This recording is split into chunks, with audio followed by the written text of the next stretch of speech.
संसद के मॉनसून सत्र का आज 7वां दिन है और आज भी लोकसभा और राज्यसभा में हंगामा देखने को मिला है। आज की कार्यवाही शुरू होते ही विपक्ष के जोरदार विरोध की वजह से दोनों सदनों की प्रोसीडिंग्स पहले दोपहर 2 बजे तक के लिए स्थगित करनी पड़ी। इसके बाद दोपहर 2 बजे दोनों सदनों की कार्यवाही दोबारा से शुरू हुई, लेकिन विपक्ष के लगातार हंगामे के चलते राज्यसभा की कार्यवाही बुधवार सुबह 11 बजे तक के लिए स्थगित कर दी गई।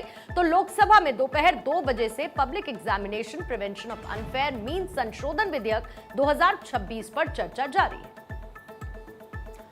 Public examination prevention of unfair means संशोधन विधेयक को सरकार एंटी पेपर लीक बिल करार दे रही है। सरकार का कहना है कि इसका उद्देश्य देश भर में होने वाली प्रतियोगी और भर्ती परीक्षाओं में पेपर लीक, संगठित नकल और परीक्षा माफिया पर प्रभावी रोक लगाना है। हाल ही के सालों में विभिन्न राज्यों में सामने आए पेपर लीक के मामलों को देखते हुए सरकार का दावा है कि यह कानून परीक्षा प्रणाली में पारदर्शिता बढ़ाएगा, युवाओं के भरोसे को मजबूत करेगा।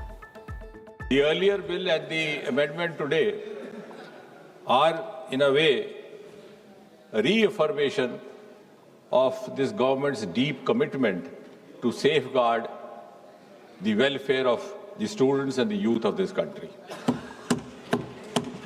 And at the same time, it is also a reiteration of Prime Minister Modi ji's resolve not to allow anyone to compromise with the future of the children of Mother India. And therefore, this bill can be described in a way as a milestone legislation in the history of Indian Parliament. प्रस्तावित संशोधन के तहत paper leak और परीक्षा में धांधली के मामले में सजा और जुर्माने को पहले से अधिक कठोर बनाया गया है। नए प्रावधानों के मुताबिक दोषियों को न्यूनतम 5 वर्ष अधिकतम 10 वर्ष की जेल की सजा हो सकती है, जबकि जुर्माने की अधिकतम राशि 50 लाख रुपए निर्धारित की गई है। वहीं संगठित परीक्षा माफिया का ये सिंडिकेट से जुड़े मामलों में 7 से 10 वर्ष की सजा होगी और 10 करोड़ रुपए तक के जुर्माने का प्रावधान किया गया है। इसके अलावा ऐसे गिरोहों की संपत्तियां कुर्क और जब्त करने का प्रावधान इस विधेयक में शामिल किया गया है।